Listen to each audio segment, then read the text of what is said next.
this shooting, this killing, this death of a mother, a daughter, a friend should have never happened. And right now, they don't have a mother. Thanksgiving is a few days away. Their mother is not going to be here. We have 2 more birthdays coming up before the end of the year. Christmas. Mom is not going to be there. Mom was always there. What if a single moment of tension, a simple knock on a door, could change the course of someone's life forever? A.J. Owens was not just a mother, she was a supermom. A 35-year-old single mother of 4 from Ocala, Florida, she was the heart of her family, pouring everything she had into raising her children. Working long shifts as a manager at Bojangles while tirelessly supporting her kids' sports teams, A.J. was the glue that held everything together. Her vibrant spirit and deep faith created a home full of love, laughter, and prayer. She was known in her community as a kind, hard-working woman who did whatever it took to ensure her kids had a brighter future. But on June 2, 2023, A.J.'s life, along with the lives of her children, would be shattered in an instant. What seemed like a routine confrontation, a mother standing up for her children, turned into a nightmare that would change the course of her family's future forever. A knock on a neighbor's door, meant to resolve a long-standing tension, would lead to an unimaginable tragedy. As A.J. stood there, seeking justice for her children, she had no idea that in a few short moments, everything she held dear would be taken away. But what happened next would not only leave her family in agony, but would also raise questions that continue to haunt communities, lawyers, and the public, questions about the abuse of self-defense laws, racial biases, and the protection of our most vulnerable. Here at Crime Scene Exposed, we dive deep into the most infamous crimes, baffling disappearances, disturbing confessions, and twisted criminal minds from around the world.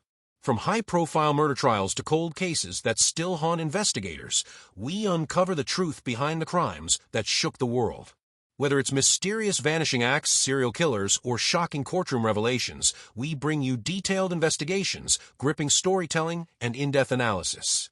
Stay with us as we unravel the haunting truth behind the tragic death of A.J. Owens, an ordinary mother who became the victim of a disturbing crime that shook a community to its core.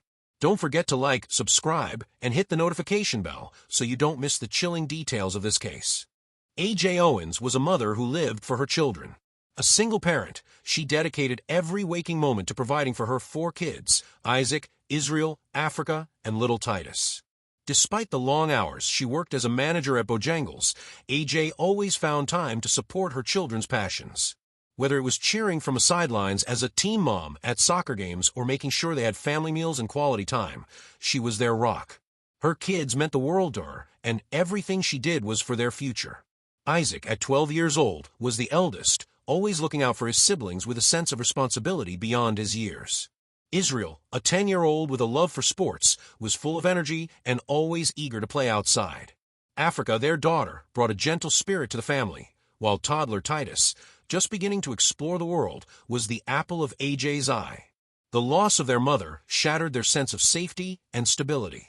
The trauma they endured was unimaginable, especially for Israel, who blamed himself for alerting A.J. to the neighbor's aggression, believing it led to her death.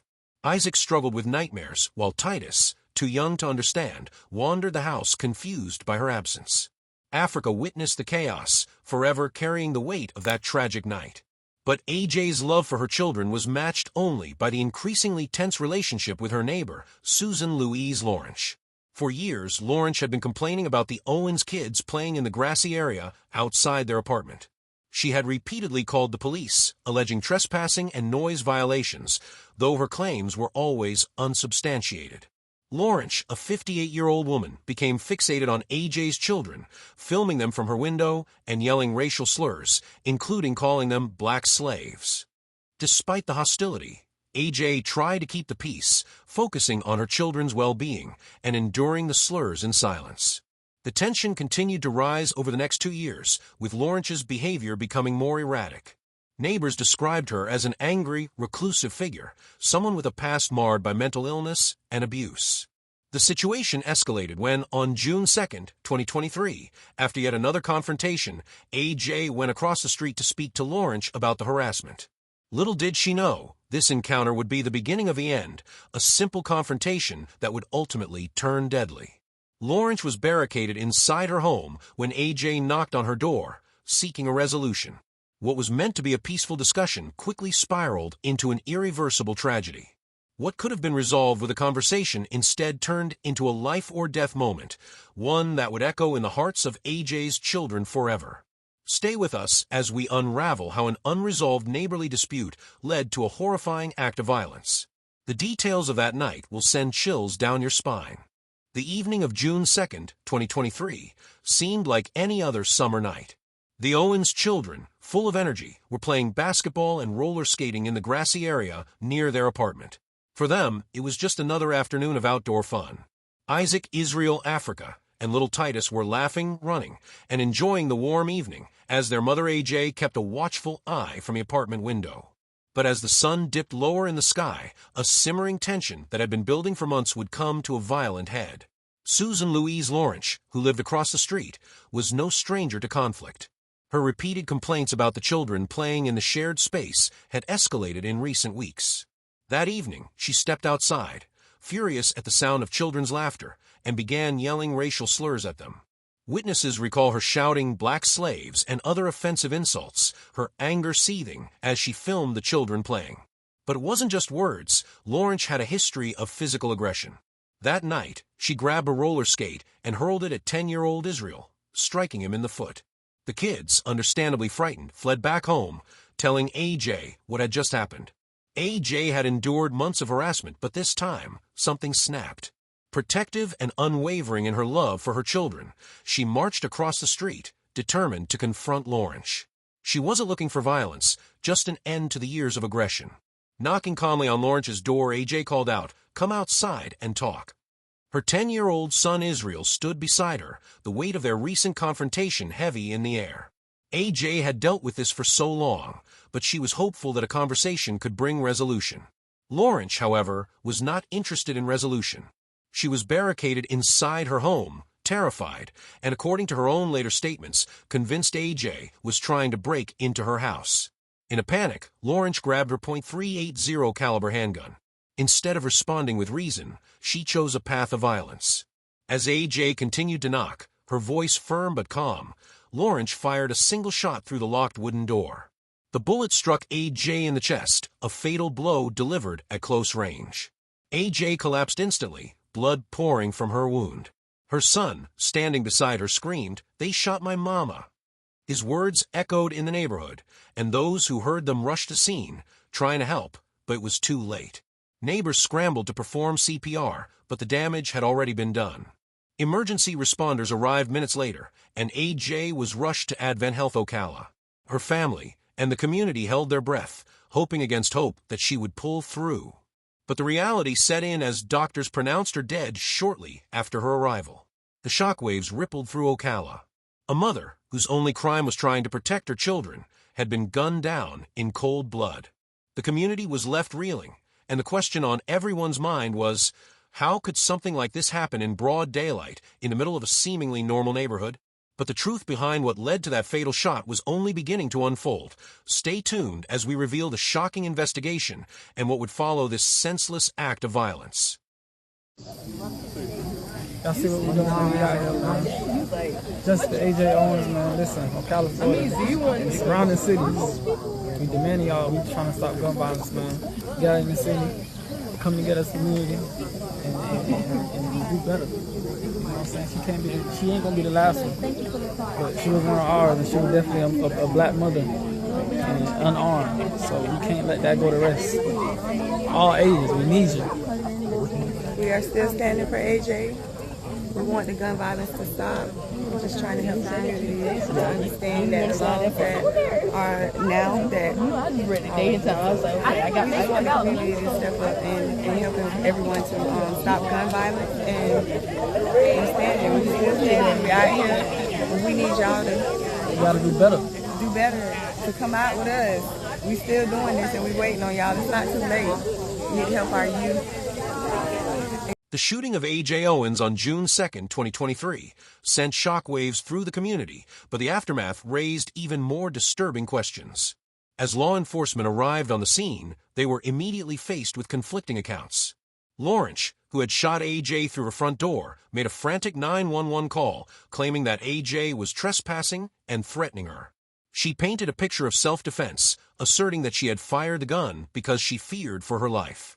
However, her story quickly began to unravel. Law enforcement's initial investigation into the shooting revealed critical inconsistencies in Lawrence's statements. The deputies found no evidence to support her claim of imminent danger. Forensics showed that A.J. had not forced her way into Lawrence's home, and there was no physical evidence suggesting A.J. had made any threatening gestures. Instead, the investigation pointed to a chilling reality. Lawrence had fired through a locked door, killing A.J. while she was simply trying to speak. But what should have been a straightforward case of murder began to take a more complicated turn, especially when Florida's controversial Stand Your Ground law entered the equation. This law allows individuals to use deadly force in self-defense if they feel threatened, without a duty to retreat. For many, it seemed like Lawrence was trying to exploit this law to justify her actions. The idea that a woman could shoot and kill an unarmed mother simply for knocking on her door raised alarms, especially considering the racial tensions between Lawrence and A.J. As the investigation unfolded, the case ignited a national debate.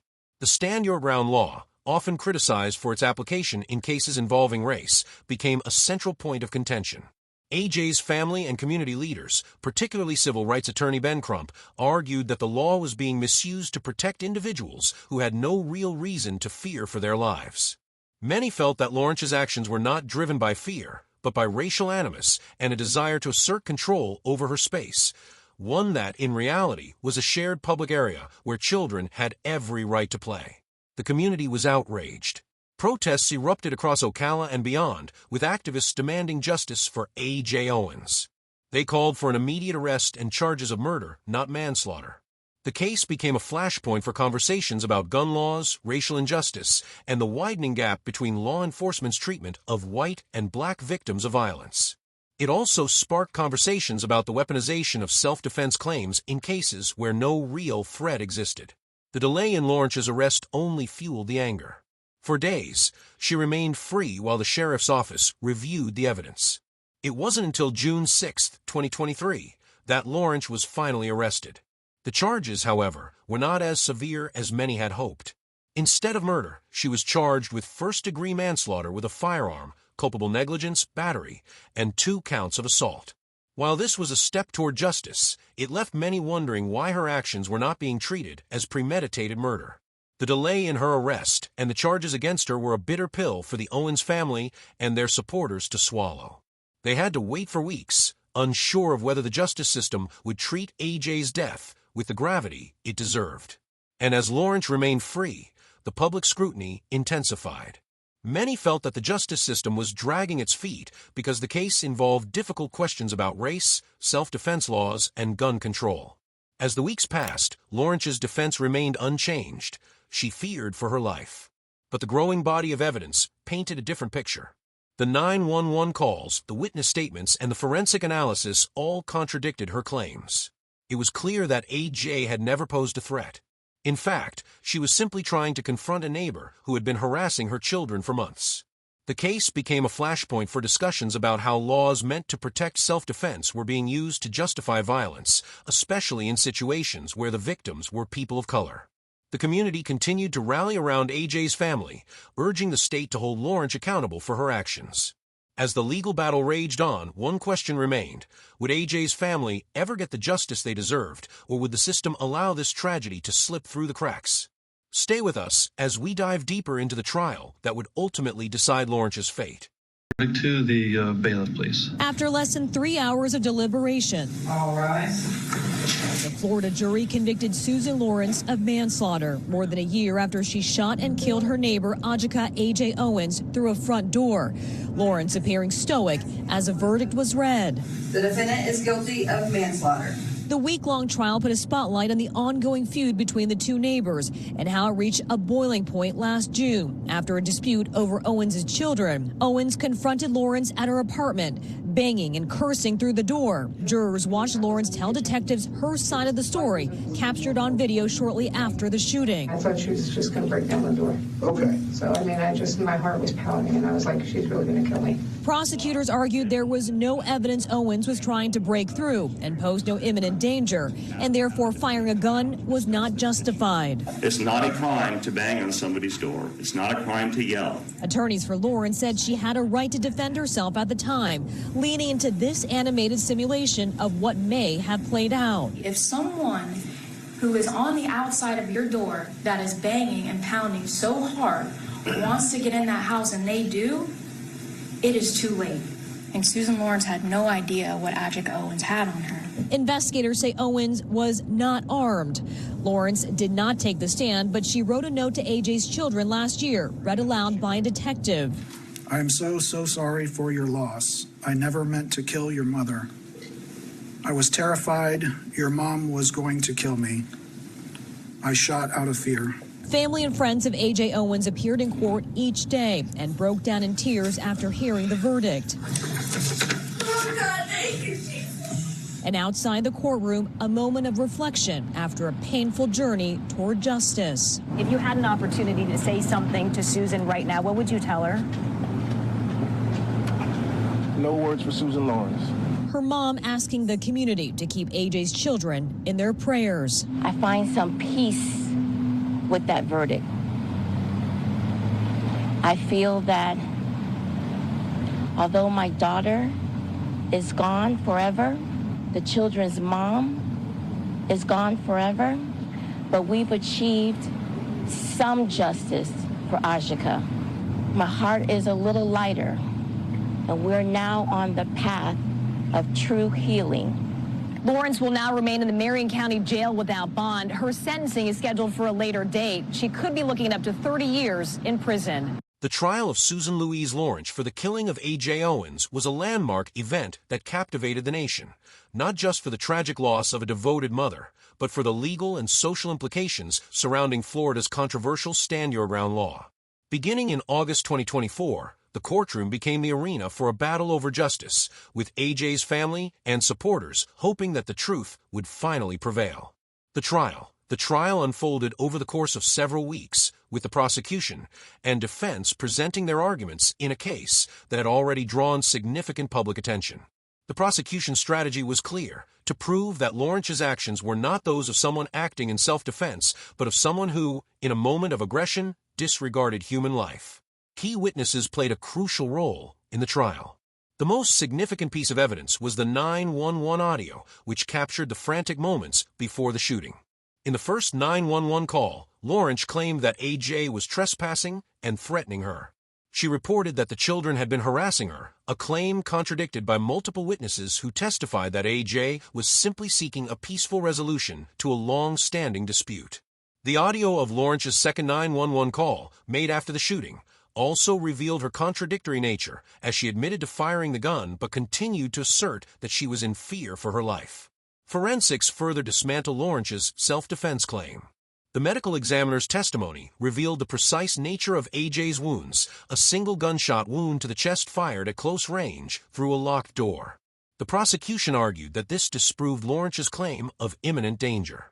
The ballistic evidence, combined with witness statements and the absence of forced entry into Lawrence's home, made it clear that AJ had posed no threat when she was shot. She was unarmed, and at the time of the shooting, she was simply standing on the porch, knocking on the door in a peaceful attempt to resolve a dispute. The prosecution's case was built around the concept of depraved disregard for human life. They argued that Lawrence, in a fit of rage, chose to escalate the situation by reaching for her firearm rather than attempting to resolve the conflict peacefully, as AJ had done. Lawrence's history of aggressive behavior toward AJ and her children was brought into evidence, highlighting that the shooting was not an isolated incident, but the culmination of years of escalating hostility. The defense's case centered on the assertion that Lawrence had acted in self-defense, claiming that AJ was trying to break into her home and that she feared for her life. However, the lack of physical evidence supporting this claim, combined with the testimonies of neighbors and the detailed forensic analysis, made it impossible for the defense to establish a credible narrative of self-defense. The prosecution effectively dismantled this defense, showing that Lawrence's actions were not driven by fear, but by a sense of entitlement to her space and a readiness to resort to violence. After 2 weeks of testimony, the jury began its deliberation. The trial had already been emotionally charged, and the deliberations would prove to be no less intense. After just 2 hours, the jury reached a verdict. Lawrence was found guilty of manslaughter with a firearm. The verdict was met with mixed reactions. While many in the courtroom, including AJ's family, felt a sense of justice, the conviction of manslaughter was a bittersweet moment. It was a win, but it was not the murder conviction they had hoped for. The jury's swift deliberation demonstrated how clear the evidence was in proving that Lawrence's actions were not justifiable under the law.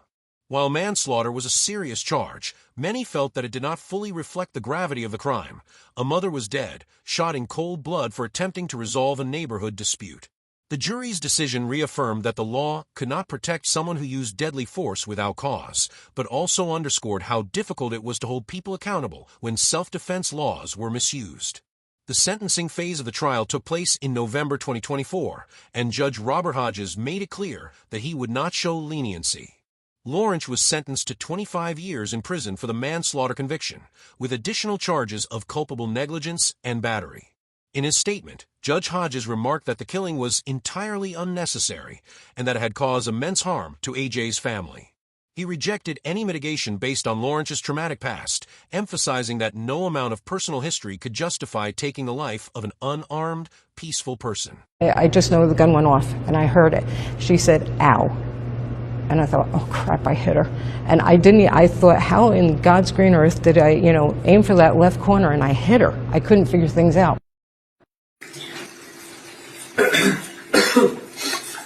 I so wish I could go back and change things so that she was still here. When I weigh it out, and believe me, I find that, she's a victim of child sex abuse was a significant mitigating factor. And she has no criminal record, which is also a significant factor. However, we also have a tremendous harm inflicted upon this family and the victim's family. So what I'm going to do in this case is order that she be adjudicated guilty of manslaughter with a firearm and order to serve 25 years in the Department of Corrections.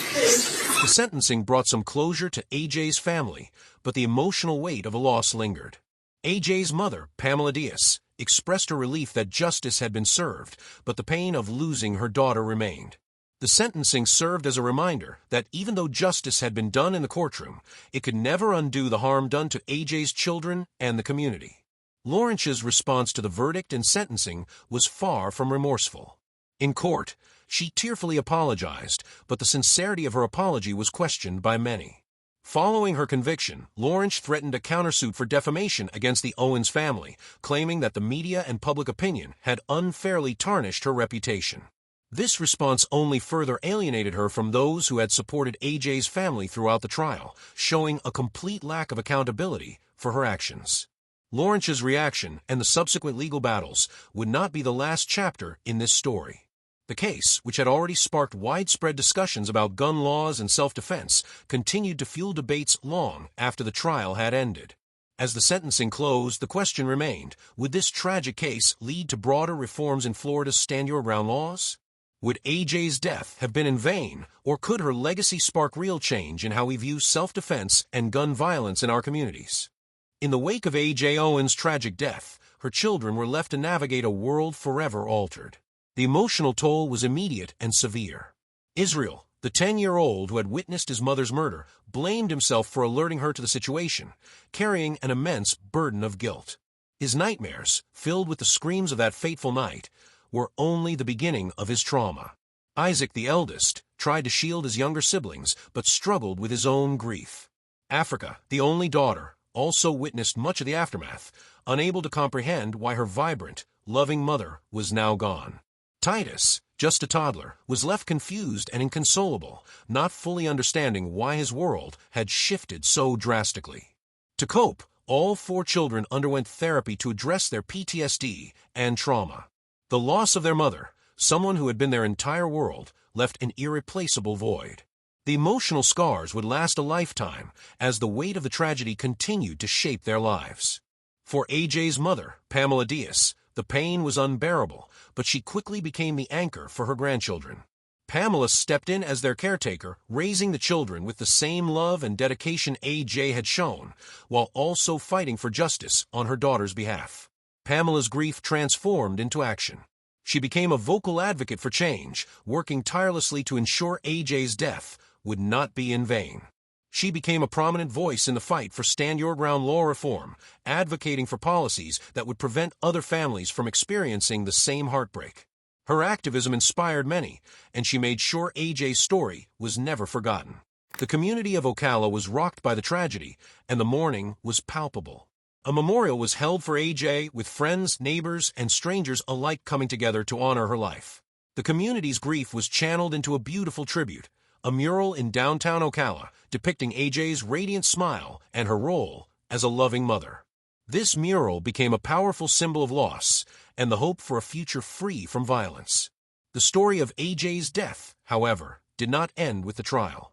In 2025, the Netflix documentary The Perfect Neighbor brought AJ's story to a global audience.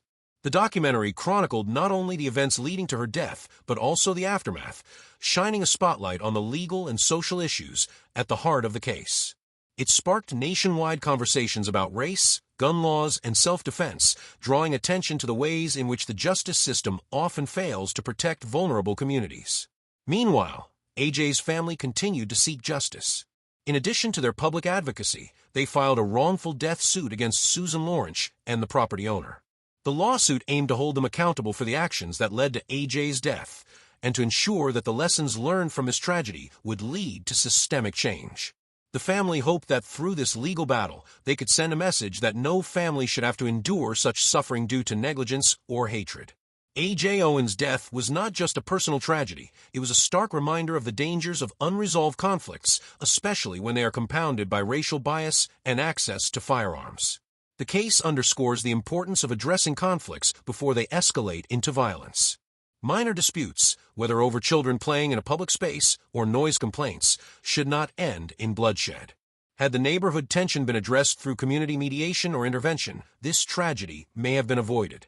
The importance of early conflict resolution cannot be overstated. Communities must create safe spaces for dialogue where differences can be addressed peacefully, preventing situations from spiraling out of control. Mediation programs, particularly in neighborhoods where tensions run high, are crucial to de-escalating potential conflicts before they reach a boiling point. Additionally, there is a pressing need for clear and consistent legal standards when it comes to the use of deadly force. Stand Your Ground laws, as seen in this case, can often be misused to justify acts of violence. Reforming these laws to ensure that self-defense claims are only used in truly dangerous situations could help prevent future deaths like AJ's. AJ's story also emphasizes the need for stronger gun safety practices. When guns are involved in everyday disputes, the potential for fatal outcomes increases exponentially. Advocating for responsible gun ownership, secure storage practices, and background checks could help reduce unnecessary violence. Equally important is ensuring that children who witness such violence receive trauma-informed mental health services. AJ's children, forever scarred by that night, will need long-term care to heal from the wounds left behind. AJ's death was a wake-up call, not only for her family, but for all of us. It's up to us to advocate for change in our communities. Get involved in promoting peaceful conflict resolution, support organizations like Standing in the Gap, and push for legal reforms that protect the most vulnerable. Together, we can honor AJ's legacy by ensuring that no other family has to endure such heartache. A.J. Owens' life was a testament to love, devotion, and resilience. She was a mother who gave everything for her children, and a woman who believed in the power of kindness and faith. Her tragic death, however, left a hole in the hearts of all who knew her, especially her children. As her family continues to grieve, they also fight for justice, ensuring that A.J.'s death leads to real change in how we handle conflict, gun violence, and racial bias in this country. This case is a stark reminder of how easily conflicts can spiral out of control, especially when unchecked anger, fear, and prejudice are allowed to fester.